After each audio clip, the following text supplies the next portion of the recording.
dar início, mais uma vez, ao nosso encontro de estudos para o Livro dos Médiuns dessa noite. Hoje é dia 1º de abril de 2026, uma quarta-feira.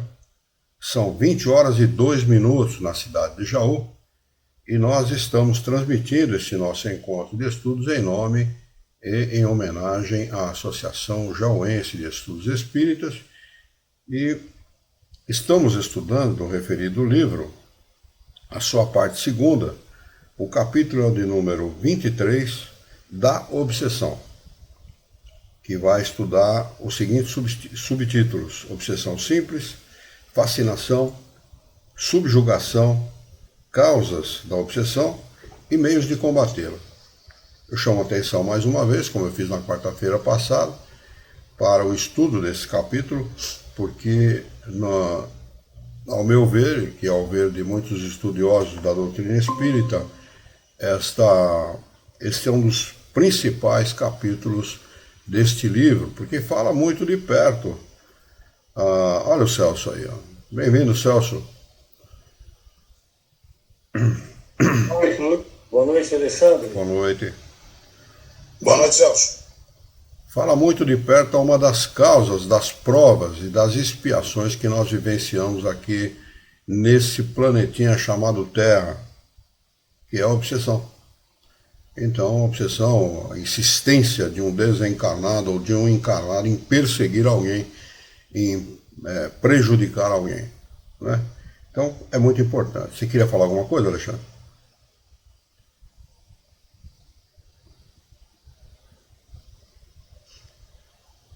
Opa, saiu a imagem do Alexandre do ar agora. Muito bem. Capítulo 23 da obsessão. O item é de número 237. Ele diz o seguinte: no número das dificuldades que a prática do espiritismo acrescenta, é necessário colocar a da obsessão em primeira linha. Trata-se do domínio que alguns espíritos podem adquirir sobre certas pessoas. Ele está tratando primeiramente da obsessão de desencarnado sobre o encarnado.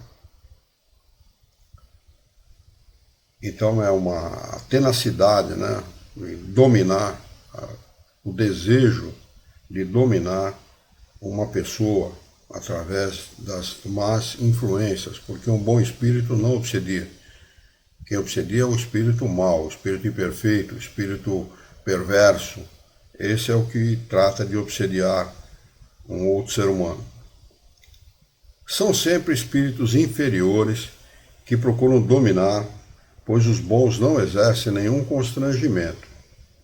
Os bons aconselham, combatem a influência dos maus e, se não os escutam, preferem retirar-se.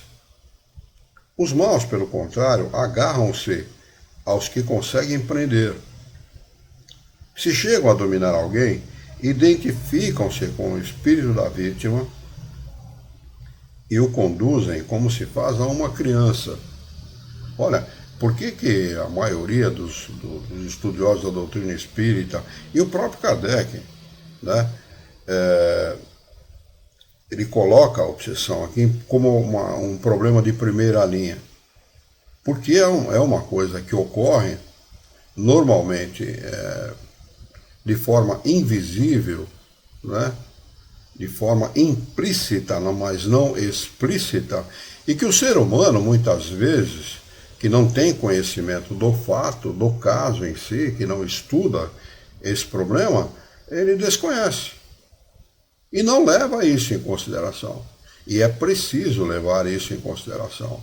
A ação dos maus espíritos sobre a vida dos encarnados.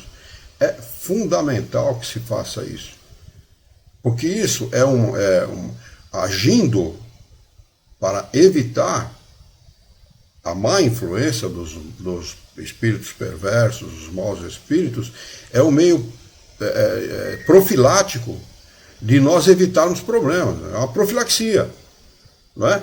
Cuidar do pensamento, cuidar das atitudes, cuidar de como nós nos comportamos ao longo da vida, ao longo das nossas atitudes, como nós nos relacionamos com os outros seres humanos, né? agindo com honestidade, com sinceridade, com amor ao próximo, né? Com a verdadeira caridade, porque caridade para Jesus era o perdão das ofensas, não é? O amor ao próximo. Desculpa, eu estou com um problema aí na garganta. Ainda estou com um pouquinho de problema aí. Deixa eu ver se eu me lembro exatamente como os espíritos retratam isso. Caridade para Jesus era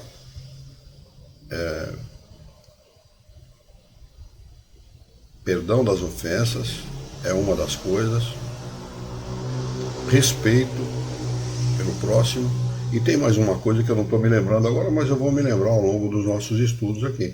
Então é preciso agir, porque muita gente confunde caridade com uma outra coisa, com dar coisas, alimentar alguém, prover alguém em suas necessidades materiais. Isso não é caridade. Tá? Isso é obrigação de quem tem mais em relação a quem tem menos. Apenas isso. Mas com fome você não vai produzir nada. Não vai mesmo. Não é? Mas isso não quer dizer que você praticou caridade. Porque muitas vezes, aos olhos do mundo, o sujeito dá tudo o que ele tem na mão. Mas se ele estiver sozinho, se não tiver ninguém olhando, ele não dá nada para ninguém. O egoísta age assim. Não é? Então isso não é caridade. Pois não, Alexandre? Luiz, benevolência. Benevolência. Indulgência. Indulgência e o perdão das ofensas. E o perdão genuíno. Isso mesmo. Eu não consegui lembrar essa ordem das coisas. Benevolência, indulgência e o perdão das ofensas. Né? É muito difícil ser benevolente. Né?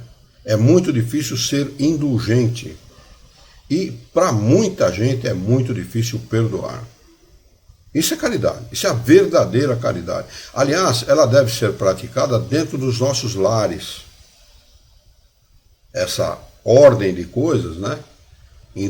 Benevolência, indulgência e o perdão das ofensas deve ser praticada dentro do lar, dentro das casas. O que na maioria das vezes não é. A pessoa muitas vezes é indulgente para com o estranho, é benevolente para com o estranho, perdoa um estranho, mas não perdoa dentro de casa. Então, é preciso que se tenha isso em conta. Por quê? Porque na maioria das vezes uma obsessão começa daí. Os casais, nós estávamos comentando agora há pouco, eu e o Alexandre, que há casais que quando chegam no final da vida, quando o último filho casa, se separam.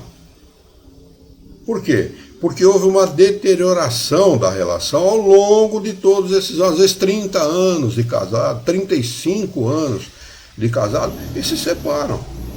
Não é? Por quê? Porque não há indulgência, não há benevolência e não há o perdão das ofensas. Muito tempo atrás havia um comunicador brasileiro chamado Hélio Ribeiro. Muita gente da nossa idade acompanhou o Hélio Ribeiro. O Hélio Ribeiro era extraordinário. Na minha opinião, o melhor comunicador que o Brasil teve até hoje. Tanto é assim que, de diretor da Bandeirantes, da Rádio Bandeirantes na época, ele foi ser apresentador de programa em Nova York. Falava 4 ou 5 idiomas. Era um cara extraordinário, fabuloso, extraordinário. E ele comentou que nos Estados Unidos estavam fazendo um levantamento a respeito dos motivos pelos quais os casais se separavam. Ele falava de coisas aí que você falava, não é possível que isso seja motivo para um casal se separar. Um dos casais declarou o seguinte: eu gosto de apertar a pasta de dente embaixo, e ela gosta de apertar a pasta de dente no meio. A gente nunca se acertou nisso, então a gente quer separar. Vê se tem cabimento, vê se não tem aí o dedo aspas, né? A interferência, para ser mais exato, de alguém que queira separar esse casal, provavelmente um desencarnado. Então, é muito importante que nós levemos isso em consideração. Mas separar é uma coisa comum. Não é comum, não. Não é comum. Outra coisa, Quando nós nos unimos a alguém em matrimônio ou não, quando nós nos unimos a alguém, existe ali uma relação de responsabilidade, não só material, mas espiritual. Não confundam, que isso não traz responsabilidade, traz sim, e muita responsabilidade. Há uma responsabilidade muito grande, por exemplo, quando alguém trai a sua esposa, quando alguém trai o seu marido, quando alguém trai a sua namorada, a sua noiva, seu noivo, há uma responsabilidade muito grande. Tomem muito cuidado quando você está sendo exagerado. Não estou. Porque os Espíritos dizem o seguinte: tudo o que nós fizermos de bom, nós seremos ressarcidos por isso, pagos por isso. Tudo, qualquer coisa que você faça de boa, você vai receber a paga por isso. E tudo que você fizer de mal, você vai ser cobrado por isso também. E brincar com o sentimento de alguém é a pior coisa que alguém pode fazer. A pior coisa. Não se brinca com o sentimento de ninguém. E o sentimento de uma pessoa é aquilo que vai no íntimo dela, é aquilo que pode alterar para muito melhor ou para muito pior a vida de uma pessoa. Então não brinque com o sentimento de ninguém, que é muito perigoso, para você como espírito. E poderá te trazer aí uma obsessão grave, não é? E você vai ficar prejudicado e não sabe por quê. E não sabe o porquê dessa obsessão. Quando não traz esse problema de uma outra encarnação. A obsessão pode vir de um inimigo do passado. O sujeito encarna ou reencarna num planeta, está escondido num corpo, escondido aspas, né? Está num corpo diferente, num corpo novo e tal, está ali escondido. Se o obsessor encontrar, ele vai obsediar. Muitas vezes acontece isso, mas na maioria das vezes não é responsabilidade do passado. São obsessores que nos encontram fazendo coisas que não devem ser feitas e acabam se associando a nós pelo nosso modo de agir, nosso modo de pensar, nosso modo de fazer as coisas. Muito cuidado com isso. Muita responsabilidade na vida, o empregador com o seu funcionário, o funcionário com o seu empregador, o pai com a mãe com o pai, os dois com a família, com os parentes, com os amigos, com tudo. Nós temos que ser responsáveis com tudo. Fazer o melhor que nós pudermos. Sabe para quê? Para ver se existe a possibilidade de algum momento a gente deixar esse mundo para um mundo melhor. Porque encarnar nesse mundinho aqui não é brincadeira, não é fácil, né? Crueldade, violência, guerra, fome, miséria, enfim, eu não preciso aqui enumerar os problemas do nosso mundo. Quem sabe a gente agindo corretamente ou da melhor maneira possível, a gente vai conseguir em algum momento, talvez nessa encarnação, na próxima ou na outra, deixar esse mundo por um mundo melhor, um mundo de regeneração, um mundo feliz, etc. Esse deve ser o propósito de cada um. E é possível. Muito bem. A obsessão apresenta características diversas que precisamos distinguir com precisão. Então, Kardec aí relatando do estudo que ele fez, da pesquisa que ele fez, porque tudo que está escrito aqui é fruto de uma pesquisa ao longo de 16, se não me falha a memória agora, 14 ou 16 anos que Kardec pesquisou a doutrina espírita. 1858 a 1869, façam as contas, se não me engano dá 15 ou 16 anos, não é isso? Então, ao longo... 11, né? 11, né? 1850... 1879. 57, né? Quando ele lança o Livro dos Espíritos. Então, 12 anos. 12 anos. A 69, quando ele desencarna. Mas ele começa esse estudo um pouco antes. 2, 3 anos antes que ele se aproxima da doutrina espírita.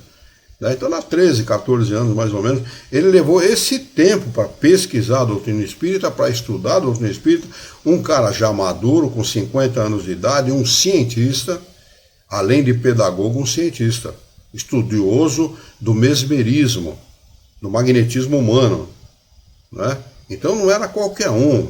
Esse estudo é fruto de uma coisa séria, não é? A reencarnação já havia sido ensinada antes de Kardec em vários países. Alemanha, Itália, Holanda, Rússia na época, enfim, em vários países, né? Não é Kardec foi um privilegiado, um escolhido, tal. Não, ele levou a sério a coisa. Ele levou em sério e estudou, pesquisou as leis, né, que regem os fenômenos. E uma dessas pesquisas é a obsessão, que é uma coisa extremamente, repito, é uma coisa extremamente importante e que incide na vida de todos aqueles que encarnam aqui na Terra, de todos. Eu não falei só dos médiuns.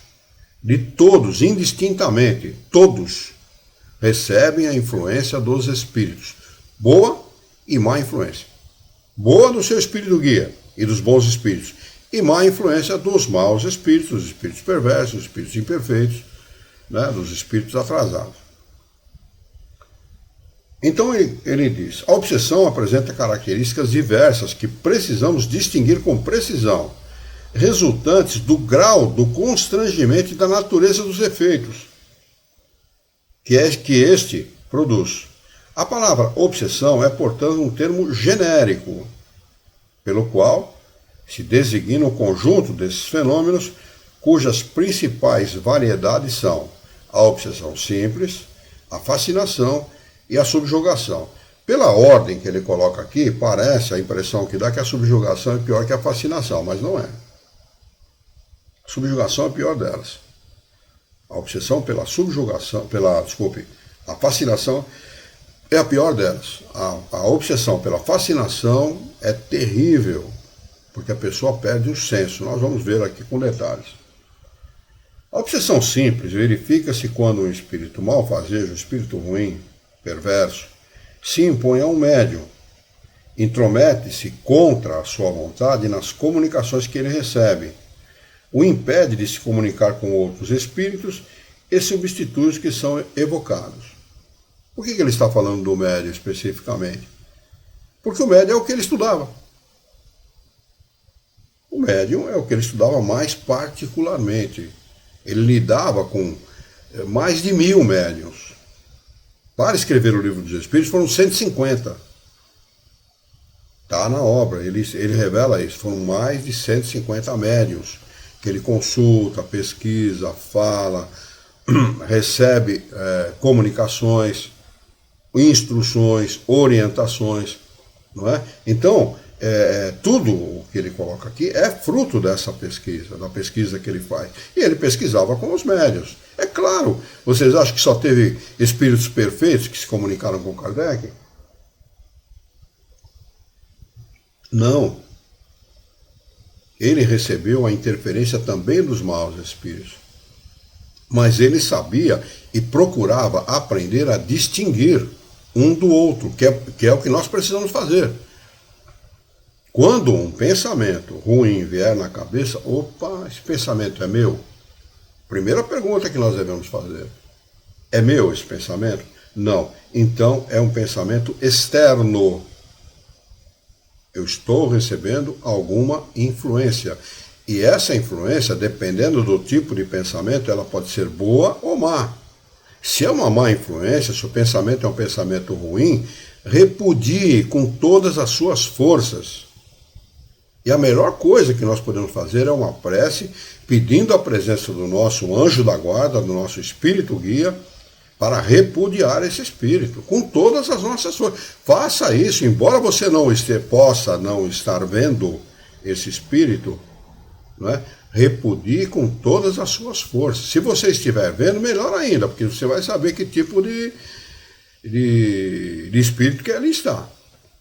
Mas se você não estiver vendo, pelo tipo de pensamento que você está recebendo, você pode perfeitamente entender que tipo de espírito estaria influenciando, se é bom ou se é ruim. E repudie. Repudie porque isto pode tomar corpo, isto pode tomar forma, e isso pode prosseguir e levar você para o buraco. Muita gente, nós temos um hospital psiquiátrico aqui em Jaú, muita gente está internada ali por obsessão, não é por problema psiquiátrico, não é por deterioração da mente, não. Muita gente. E isto é problema, é perigoso. A pessoa começa com um problema de mediunidade, esta mediunidade acaba degenerando, a influência do espírito acaba degenerando essa mediunidade em um problema sério, um desequilíbrio sério. A pessoa é internada num hospital como esse e acaba ficando louco mesmo, que aí deteriora o cérebro, aí afeta o cérebro. Então, é preciso que as pessoas se alertem para isso, estejam atentas a essas influências. Não é para colocar medo em ninguém não, viu? Se eles têm o poder de nos influenciar para o mal, nós temos o direito, o dever e o poder de rechaçar essa influência. Podemos, nós somos filhos de Deus da mesma maneira que eles são. Basta que nós tenhamos o mecanismo. E este livro dos médiuns, o livro dos médiuns, e mais particularmente este capítulo, nos dá uma noção, uma ideia e os meios de combater essa influência. As ferramentas que nós precisamos para combater essa influência. Celso, pois não. Luiz, sabe quando eu me deparo com esse tipo de situação, com esse tipo de estudo, de exame dessa questão, eu fico aqui me questionando da seguinte maneira. Ora, esse obsessor, né, o possível obsessor, ele é um espírito. Né? Ora, eu também sou um espírito, né? Tanto quanto ele. Né? Como a gurizada diz, se tu é homem, eu também sou homem. Né? Então, homem não tem medo de homem. Né? Então, tipo, bom, é um espírito obsessor, é um perturbador, né? Então ele vai ter o tratamento que merece. Né? Como um humano perturbador também teria o tratamento que merece. Né? Eu acho que nós não precisamos, não devemos nos assustar, nem nos apequenarmos, né, diante dessas investidas desses inimigos invisíveis. Se eles têm força, nós também temos força. Se eles têm uma falange de ajudantes, nós temos uma falange de amigos e de protetores que estão conosco. Né? Nós não estamos sozinhos. Não é um contra um, não. Nós temos uma grande falange junto conosco. Então, eu fico me questionando assim, como diria, questionamento, né? Se nós devemos realmente nos preocuparmos tanto ou nos assustarmos tanto quando nos deparamos com um dito obsessor. Que se ele vai me obsedar, eu também vou obsedá-lo. É isso. Luiz, deixa, antes de você responder o Celso, me permita só dar uma palavra, depois você pega aí o contexto. Eu acho que a colocação do Celso ela é pertinente, sim, mas, Celso, eu vejo que nós temos aí um fator muito que diferencia muito aí a resposta do que você questionou agora. A maioria dos seres humanos, as pessoas elas são guiadas pelo medo. E o medo, né, é justamente a falta de esclarecimento do ponto de vista espiritual. Luiz já cansou de repetir várias vezes aqui que essa palavra deveria ser retirada do dicionário. As pessoas não deveriam ter medo, né? Então eu acho que quem tem esclarecimento, como você tem, como nós temos aqui, as pessoas agem dessa maneira. Elas repudiam porque elas também têm a capacidade de repudiar, porque têm o esclarecimento para repudiar.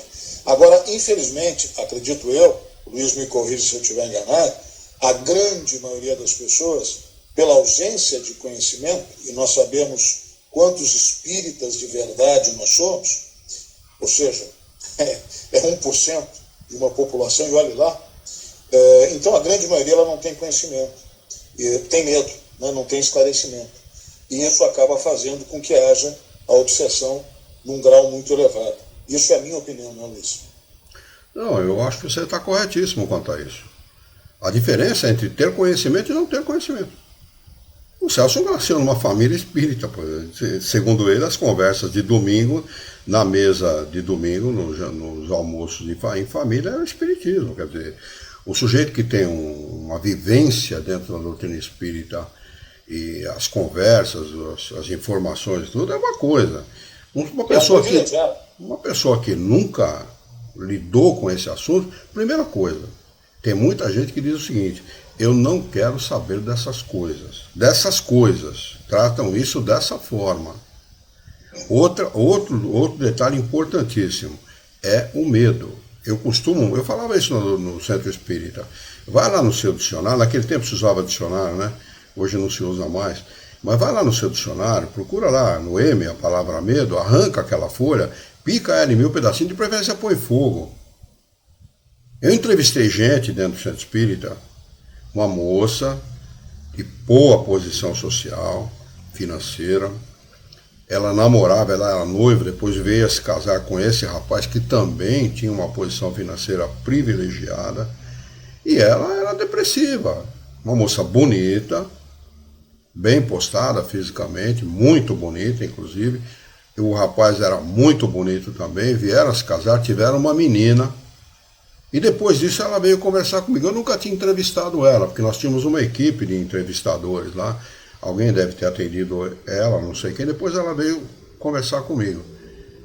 Eu comecei a reparar nessa entrevista com essa moça que ela repetia a mesma palavra e comecei a contar. A partir do momento que eu comecei a contar, ela falou 17 vezes a mesma coisa. 17 vezes a palavra medo. Eu falei, seu problema está aí. Eu tenho medo disso, eu tenho medo daquilo, eu tenho medo que a vida não dê certo, eu tenho medo de perder meu dinheiro, eu tenho medo de perder meu cargo. Medo, medo, medo. O medo estiola, enfraquece. E não enfraquece você fisicamente somente, enfraquece o seu espírito. É tudo o que eles precisam, é que você tenha medo.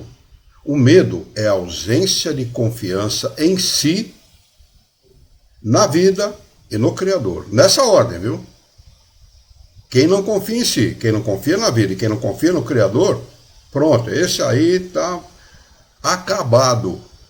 Ele é facinho para ser obsediado. Né? É fácil. É por isso que realmente, Celso, você, por ter nascido, e acho que é um privilégio, numa família de espíritas, o próprio Luiz com conhecimento, e eu que tenho um conhecimento ainda menor do que vocês, mas tenho já um esclarecimento sobre isso, eu acho que é difícil de acontecer isso, né? De eles nos pegarem, né? Justamente pelo nosso esclarecimento. E é o que você falou, você responde no mesmo tom, é o que o Celso disse, você responde no mesmo tom pro espírito que vem te obsidiar. Então aí fica difícil, eles vão bater outra porta. Você identifica o cara. Exato, e o cara vai bater na outra porta. A verdade é essa, meu. Companheiro, vai procurar outra freguesia, porque aqui você não vai ter chance. Fim de conversa. Olha, o que muitas casas de família fazem?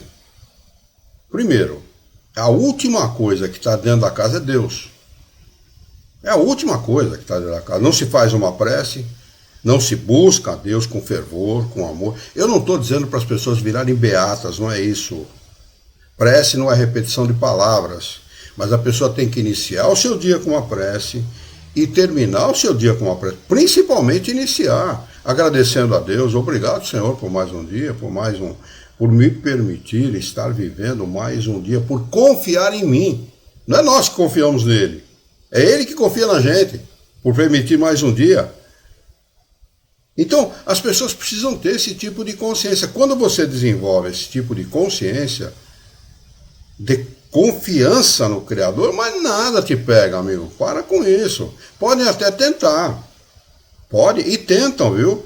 Você tem aí inimigos entre os encarnados que invejam a pessoa pelo simples fato de a pessoa ser feliz.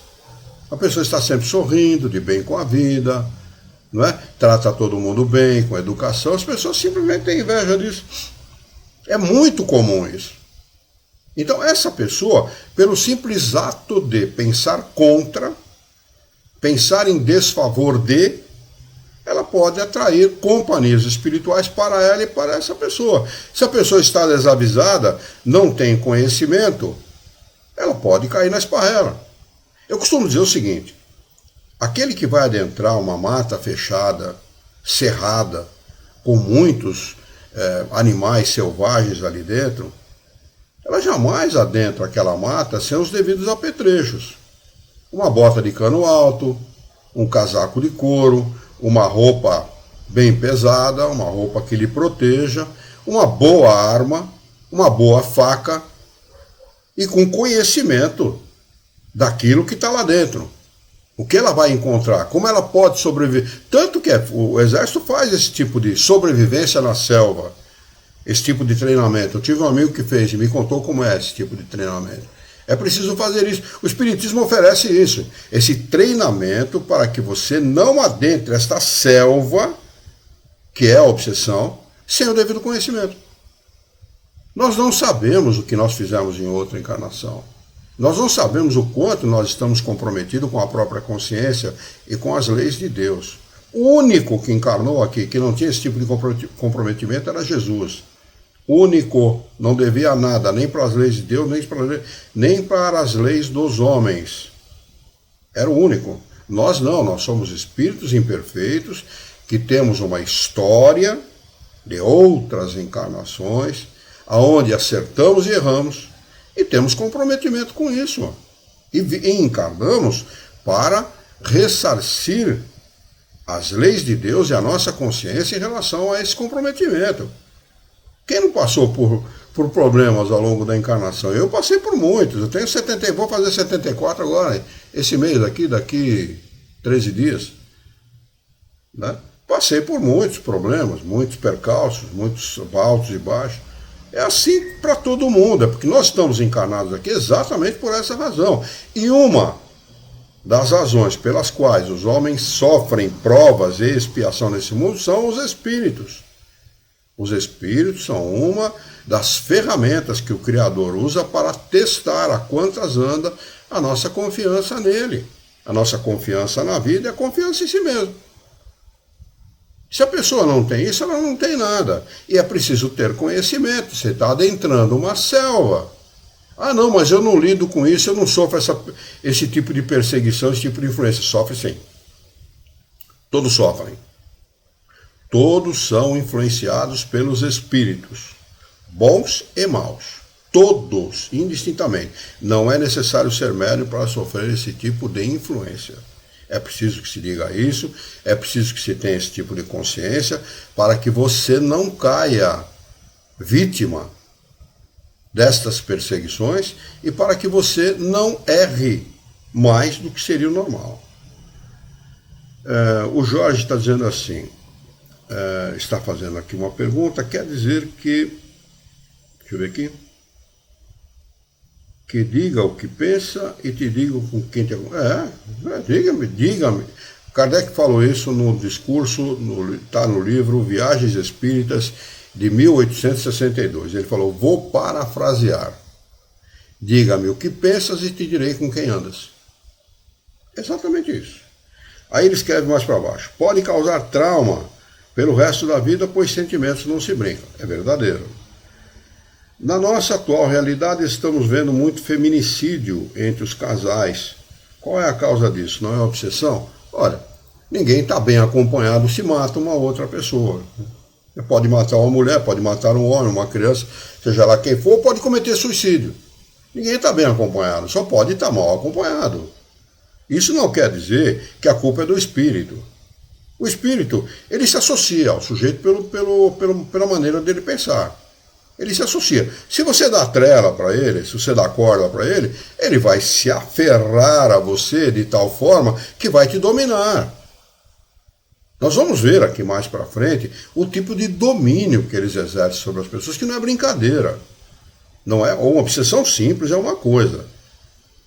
Uma subjugação ou uma fascinação é uma outra coisa completamente diferente, não é brincadeira. Eu conheci uma pessoa fascinada, uma excelente médium, fascinada, não é brincadeira, a pessoa perde o senso, a capacidade de julgar. Ela fala as maiores asneiras, as maiores besteiras, o espírito escreve as maiores asneiras, ela acha tudo lindo, tudo certo, não está perfeito, é isso mesmo. Isso é a fascinação. E a subjugação é ruim também, porque conta Kardec que um senhor de idade, no centro de Paris, se ajoelha na frente de uma jovem e pede ela em casamento.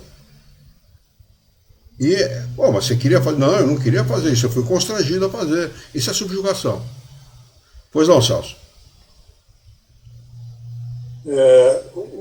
Nessa questão, eu percebo como um perigo real é o seguinte: embora a pessoa, pelo conhecimento que tem, pela experiência que tem, tenha condições de se autoproteger de uma obsessão, e justamente por isso, o obsessor sabe que com aquela pessoa ele não pode, ele não tem força com aquela pessoa. Então o que ele vai fazer? Ele vai procurar alguém próximo que esteja numa condição mais frágil, né? A esposa, o filho, um amigo, um colega, alguém que tenha relacionamento com essa pessoa, né? E vai atacar essa outra pessoa, de forma que, através desta pessoa, ele consiga atacar o seu inimigo. Com o inimigo diretamente não tem forças, mas através de um intermediário próximo, filho, esposa, por exemplo, mãe, pai, ele consegue atacar. Acho que aí reside o perigo. É isso. Por isso que numa família, o pai e a mãe têm o dever, a obrigação de educar e ensinar os seus filhos a amar a Deus e respeitar o próximo. Obrigação. Pai e mãe são educadores, têm a missão de educar e a missão de orientar os seus filhos para que eles ajam da melhor forma possível. Orientar, educar, exigir que eles façam isso. Olha, você tem aqui em casa todo o respaldo e você tem o exemplo de boa conduta, então é sua obrigação agir bem. É assim que tem que fazer. Porque senão, cai nesse problema que o Celso falou. Eles não conseguem obsediar o dono da casa, vão obsediar o filho. Não conseguem obsediar o filho, vão obsediar a mãe. Não conseguem obsediar a mãe, vão obsediar o pai. Eles vão pegar o cara de alguma forma. Eles vão armar. Se eles quiserem armar, eles vão armar de alguma forma para prejudicar a pessoa. Eles vão fazer isso. Né? Daí entra o conhecimento, entra a nossa confiança no Criador e o nosso desejo de acertar. Procure recursos. Procure um centro espírita, procure o tratamento através do passe, da água fluidificada e, sobretudo, da boa conduta e das preces. A prece é a melhor e a mais poderosa ferramenta que nós temos de ligação com o Criador. Quando Jesus disse, pedi e obtereis, ele não estava falando bobagem. Bate e a porta vos será aberta, ele não estava contando piada. Então, é preciso que o homem entenda o seguinte: se você quiser ganhar o pão de cada dia, acorda cedo e trabalha. Se você quiser ter uma vida tranquila, se você quiser ter uma vida boa, eu não estou falando de recurso material, eu estou falando de paz interior, haja como Jesus recomenda. Se você não sabe o que fazer, apegue-se com ele. Apegue-se com Jesus. Siga o seu caminho. Ele é mestre, porque nos ensina a respeito da vida espiritual. Ele é modelo, porque sempre agiu de forma ilibada, e guia de toda a humanidade, cristã ou não. porque ele é um mestre por excelência. E ele agiu conforme a sua qualidade espiritual. Nunca ele se traiu, ou traiu qualquer pessoa. É preciso que as pessoas atentem para isso. Outra coisa que os espíritos falam é muito importante.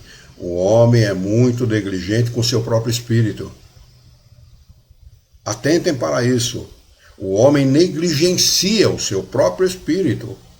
Ele vai atrás da felicidade imediata, oferecida pelas coisas materiais, oferecida pelas facilidades materiais. O que ele acaba encontrando? Sofrimento, lágrima, dor, miséria, fome. Quanta gente não teve de tudo na vida e que aqui muitas vezes acaba a vida sem nada, porque foi imprudente com as coisas materiais. Se ele é imprudente com as coisas materiais, muito mais com as coisas espirituais.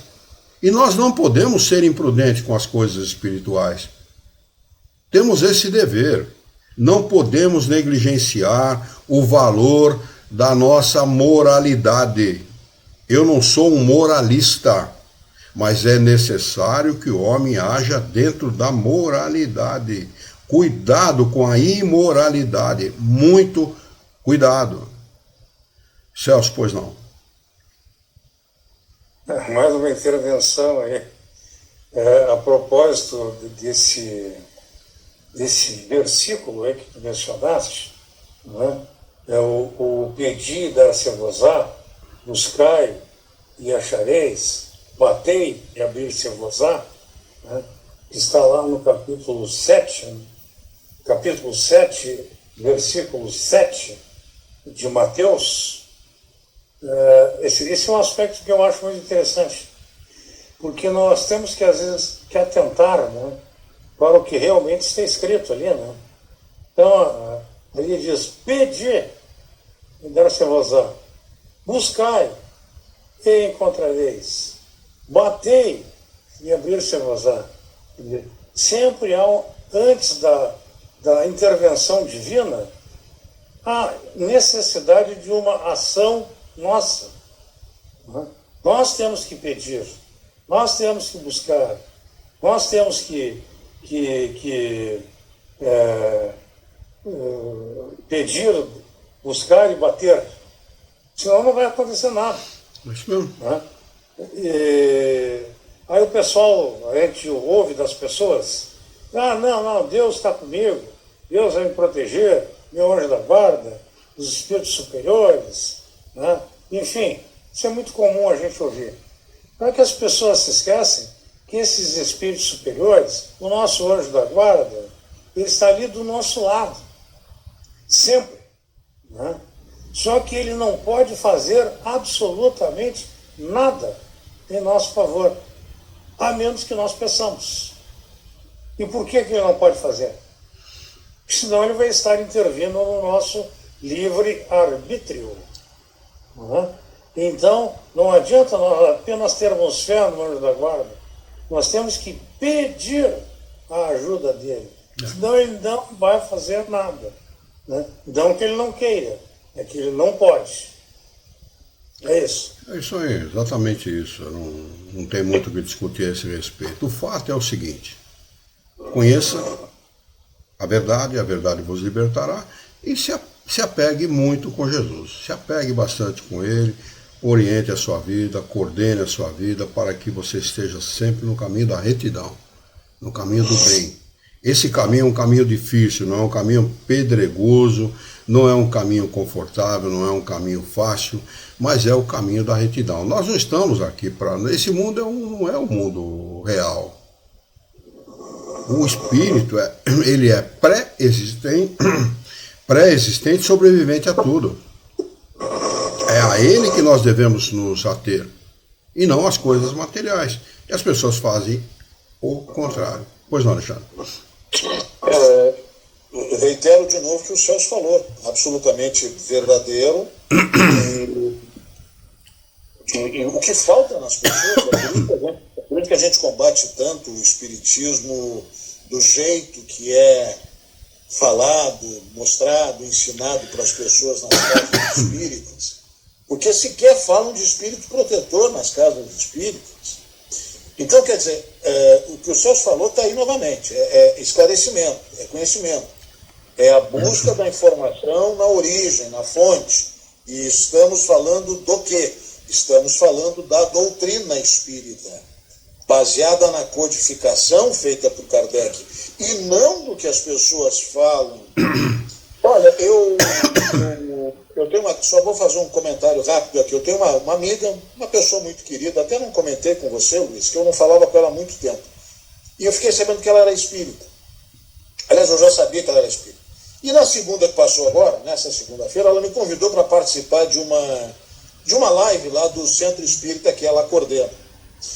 Ela já tinha me convidado na semana passada, eu não pude, e daí eu digo, não, me mande o link que eu vou participar. Fui lá como um ouvinte, né? Muito mais para ouvir o que eu iria, né, ouvir do que para me manifestar.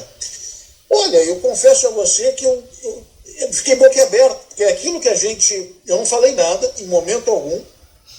Ela citou o nome de Kardec uma vez ou duas, e eu ainda por educação fiquei uma hora, porque a boa vontade dela até existiu em tentar esclarecer as pessoas, mas a falta de conhecimento era tamanha que você percebia uma ausência total de linearidade no pensamento.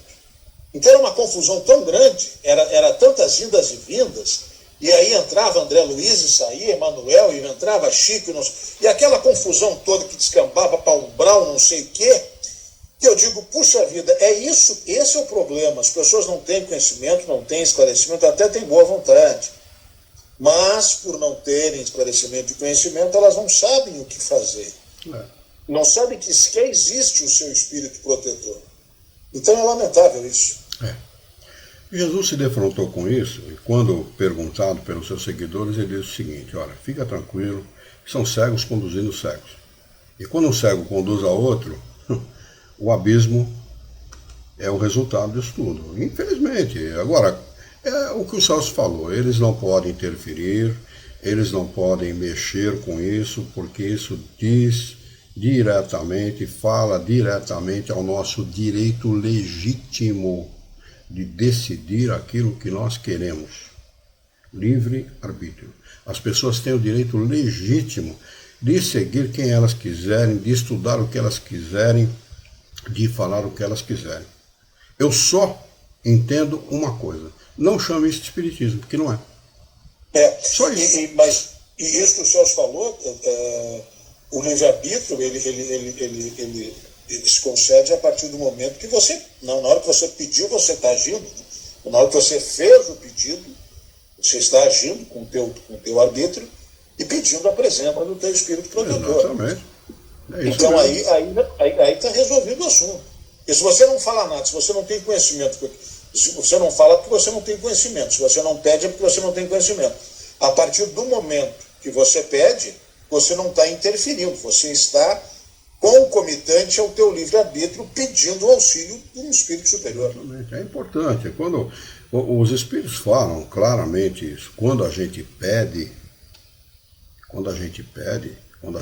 com fervor, não é da boca para fora também, quando pede com fervor, eles imediatamente atendem. Olha, na hora, eles dizem o seguinte: o sujeito pode agir uma vida inteira de forma errada, mas a partir do momento que há um arrependimento sincero e que ele busca a Deus com fervor e com sinceridade, os bons espíritos se aproximam, o próprio espírito guia dele, o seu anjo da guarda, que estava ausente, porque muitas vezes se afastam mesmo, de tanto erro que o sujeito comete, tanto equívoco que o sujeito comete, ele se afasta, ele imediatamente retorna. Deus não desampara a ninguém, ninguém. Por pior que a pessoa seja, ela não é desamparada, tanto encarnados como desencarnados, qualquer um.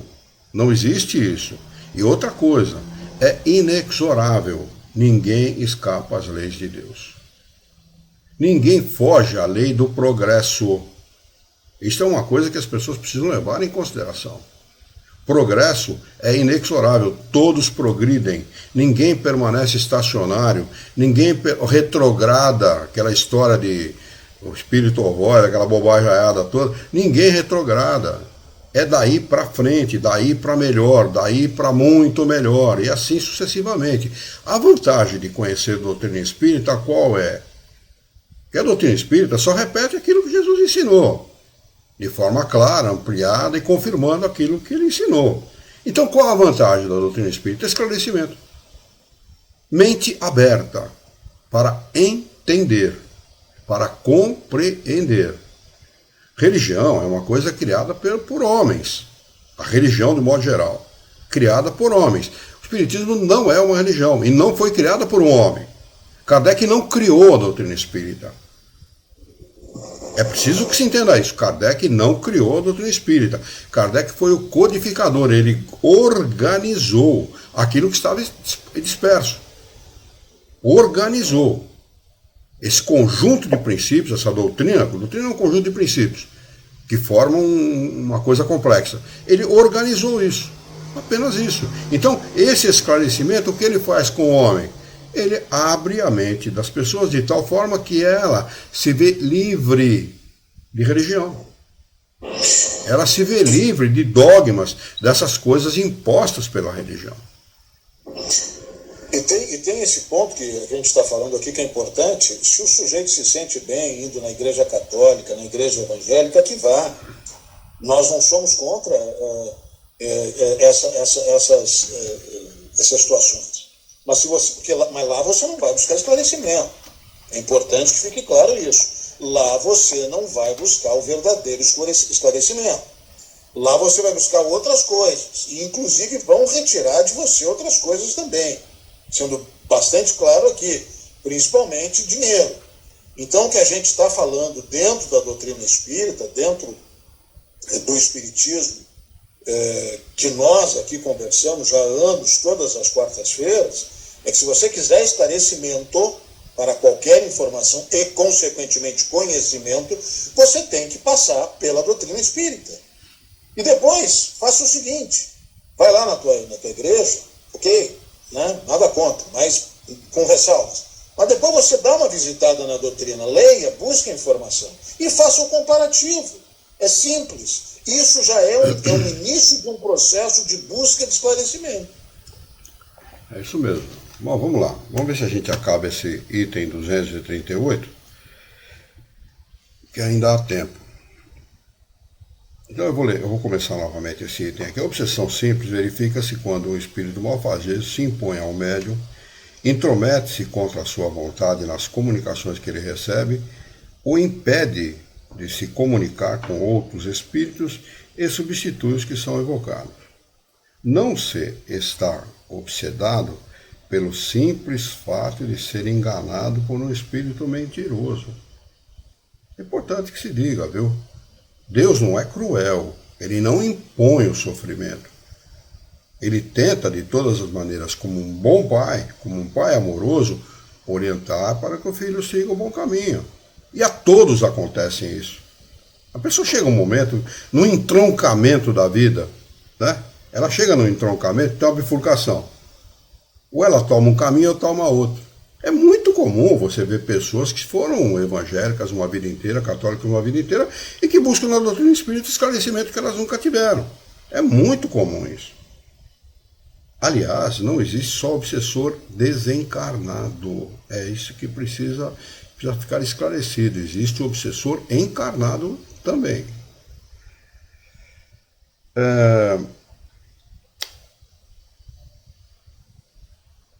Pois o melhor médium está sujeito a isso, sobretudo no início, quando ainda lhe falta a experiência necessária.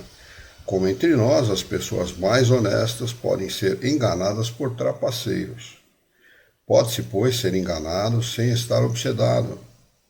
A obsessão consiste na tenacidade, no exercício constante e reiterado de um espírito do qual não se consegue desembaraçar. Isso é obsessão.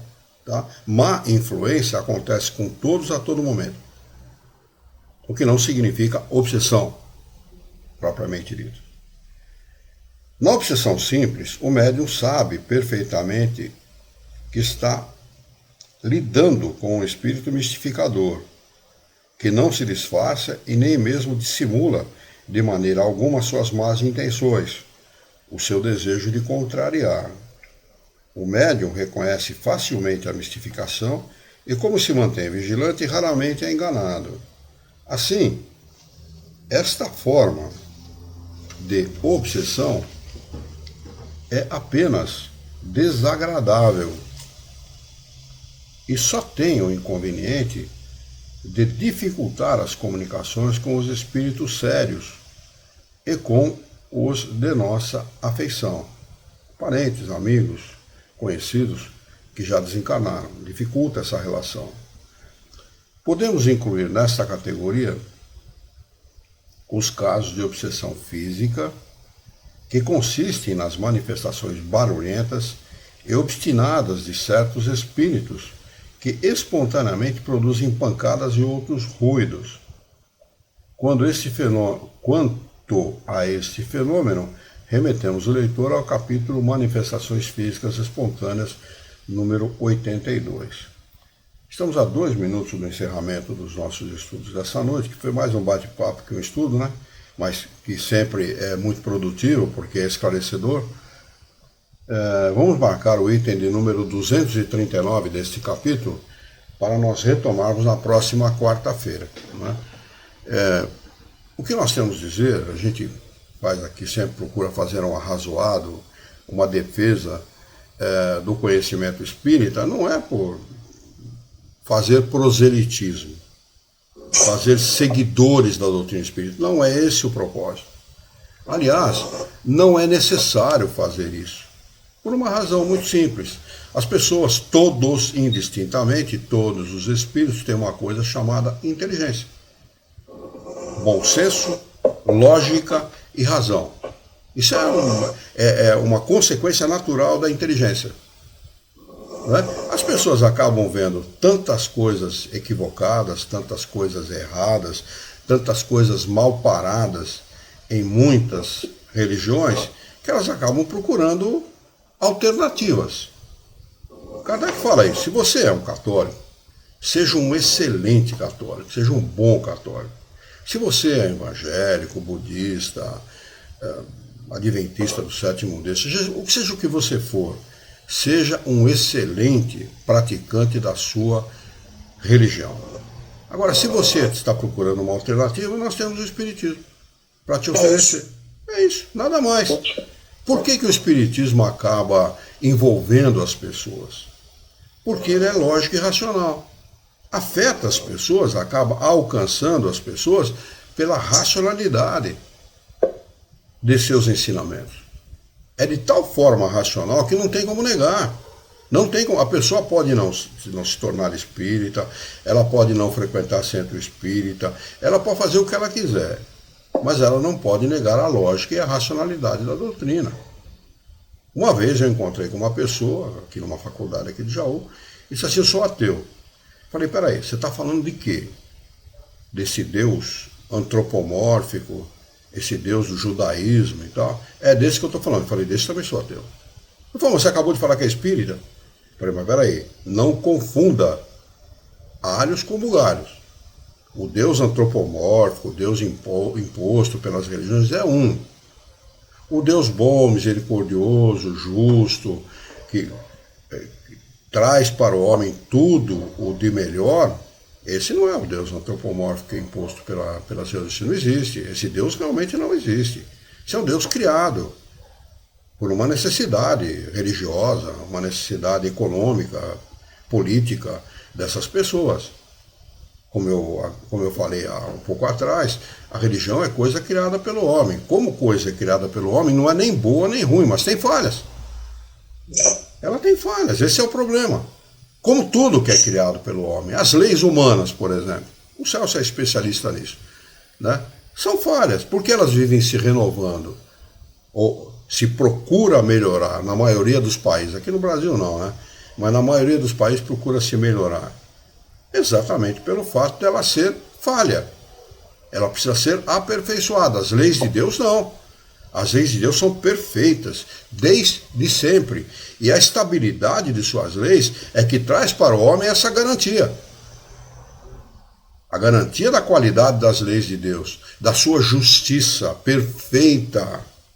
Não existe injustiça nas leis de Deus. Quando o homem sofre, sofre por alguma razão justa. Até uma criança? Até uma criança. Até aquele que passa fome lá na África? Sim, até aquele que passa fome. Até aquela criança que está sendo bombardeada lá no Irã? Até aquela criança. Não existe vítima. Não existe vítima. E isso é um problema sério de se entender. A maioria dos seguidores da doutrina espírita não entendem isso. Não existe vítima. Tudo está coordenado por uma lei justa, verdadeira e inexorável.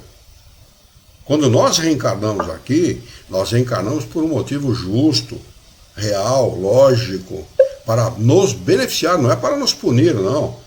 Se nós pegarmos um grupo de pessoas, coloca lá 50 pessoas dentro de um auditório lá, crianças, velhos, jovens, meia-idade, mulheres, homens e tal, né? Nós vamos ver pessoas diferentes. Mas se nós conseguíssemos levantar o véu espiritual que encobre aquelas pessoas, nós vamos ver espíritos milenares que estão ali encarnados. Tanto numa criança, como num velho, como numa mulher, como num jovem, como num cara de meia idade. Os mais diversos espíritos milenares, com conhecimentos milenares, que estão vivendo uma situação singular naquela sua encarnação, apenas para adquirir uma virtude, às vezes uma virtude. E sai da encarnação não adquiriu nenhuma. E Luiz, me permita só concluir quando se fala de espiritismo hoje, e é isso que eu já pude perceber, eu não sei se o Celso percebe isso, se você percebe isso, mas quando nós falamos de espiritismo, a primeira coisa que vem na mente das pessoas, por falta de conhecimento, por falta de esclarecimento, é que é sobre os espíritos. Eu não quero saber de espírito na minha casa, você falou, não gosto desse assunto, isso aí não me interessa. As pessoas, elas têm medo do que não conhecem, porque elas não conhecem o que é o espiritismo. Então elas têm medo dos espíritos. Primeira reação ali no chão, na base, é essa. Eu tenho medo eu não quero compactuar com isso, eu não quero... Uma vez eu ouvi uma conversa, não sei se foi uma conversa, ou foi uma piada, alguém falou o seguinte: ouvia barulhos à noite, e aí a pessoa falou, meu Deus, é um espírito, é um espírito, é um espírito. Não, aliás, não, a pessoa dizia, meu Deus, é uma barata, é uma barata, é uma barata. Não, fica tranquilo que não é uma barata, isso é um espírito. Então tá tranquilo. O Celso colocou a vítima de hoje, o algoz de ontem. Então eu acho que é isso, eu acho que a partir do momento nós estamos aqui, muitas vezes eu sou um pouco mais veemente nas minhas colocações, um pouco mais incisivo e tal, o Luiz já é bem mais moderado, ou também tem horas que não, também porque a gente não tem muita paciência com algumas coisas, mas o que acaba acontecendo é que o nosso objetivo, a nossa função aqui, não é falar mal de religião, já falamos isso, cada um segue. A realidade, a verdade. É a realidade. Busca do espiritismo. O nosso objetivo aqui é auxiliar, ajudar, dizer para as pessoas que existe um caminho verdadeiro, racional, lógico, chamado espiritismo, doutrina espírita. E detalhe, não estamos falando de romance, estamos falando de 5 livros da obra doutrinária, mais as revistas espíritas. Aí está o espiritismo. Busque aí, que aí você vai ter esclarecimento, meu amigo, e aí você vai poder te auxiliar, que é o nosso objetivo aqui. Vocês querem saber o que Kardec pensava de romance espírita? Ele escreveu um artigo sobre isso. Está lá na Revista Espírita de 1867. Janeiro, anotem aí, por favor, depois vão lá e confiram, por favor. Janeiro de 1867. O título do artigo é o seguinte: Os romances espíritas. Entre outras coisas, ele diz o seguinte: romance espírita é para aqueles que não são sérios, para aqueles que não querem fazer um estudo sério. A maioria não quer fazer um estudo sério. Não, a maioria, é isso. A verdade é essa. Pura conveniência, né, Luiz? Mas aqui, a respeito daquilo que o Celso escreveu, é o seguinte: Celso, um dia o chicote muda de mão. Essa é a realidade. O sujeito faz um monte de borrada numa encarnação e na outra o chicote muda de mão. Ele vai ter que arcar com um compromisso. E o grande chicote da humanidade chama-se leis naturais. Lei de causa e consequência. O que dá causa às coisas que nós vivenciamos aqui na Terra? O nosso pensamento. Não é atitude. Atitude é fruto do pensamento. Primeiro você pensa, depois você age. Quando você pensa mal, você age mal. Consequência, desconforto. Nós chamamos de sofrimento tudo aquilo que nos traz desconforto, que nem sempre é sofrimento.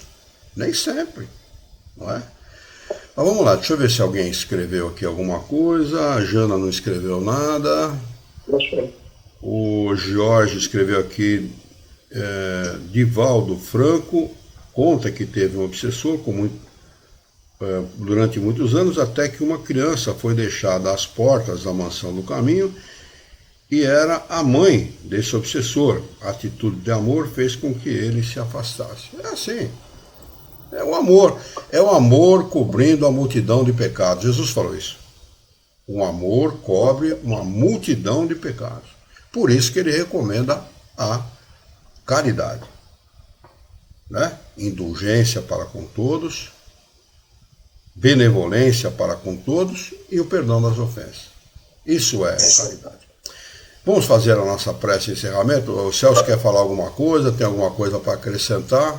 Hoje ele foi bastante incisivo nas suas interferências aí, colaborou bastante. Obrigado, viu, Celso? É sempre um prazer a gente ter os companheiros participando dos nossos estudos, com a veemência que você participa, com seus conhecimentos. Não quero por isso.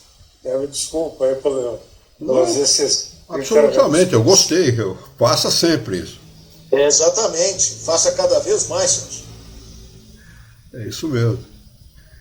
Vamos lá, então. Eu convido a todos os nossos queridos irmãos, companheiros e confrades da nossa doutrina espírita, da nossa querida doutrina dos espíritos, a esquecermos os nossos encontros e desencontros desse dia para nos unirmos em pensamento e mentalizarmos a figura excelsa e amiga daquele que é o nosso mestre, nosso modelo e guia da humanidade. E juntos com Jesus, vamos nos dirigir ao Criador, ao Senhor da vida, fonte inesgotável de paz, de amor, de bondade, de misericórdia e justiça, para agradecê-lo muito pela oportunidade de aqui estarmos reunidos em seu nome, para discutirmos as questões propostas pelo Livro dos Médiuns dessa noite. Queira o vosso amor, a vossa bondade, a vossa misericórdia, que tenhamos bom ânimo, coragem, determinação, ideias renovadas, alegria de viver e muito entusiasmo, para que nós possamos trabalhar e sermos úteis à sociedade em que vivemos. Dá-nos ainda, Senhor, a coragem moral de orientarmos a própria existência por um profundo e sincero respeito pelo nosso próximo. Em Teu nome, em nome de Jesus, em nome dos bons espíritos, em nome do nosso diretor espiritual e de sua equipe, nós declaramos encerrado o nosso encontro de estudos dessa noite, e que assim seja.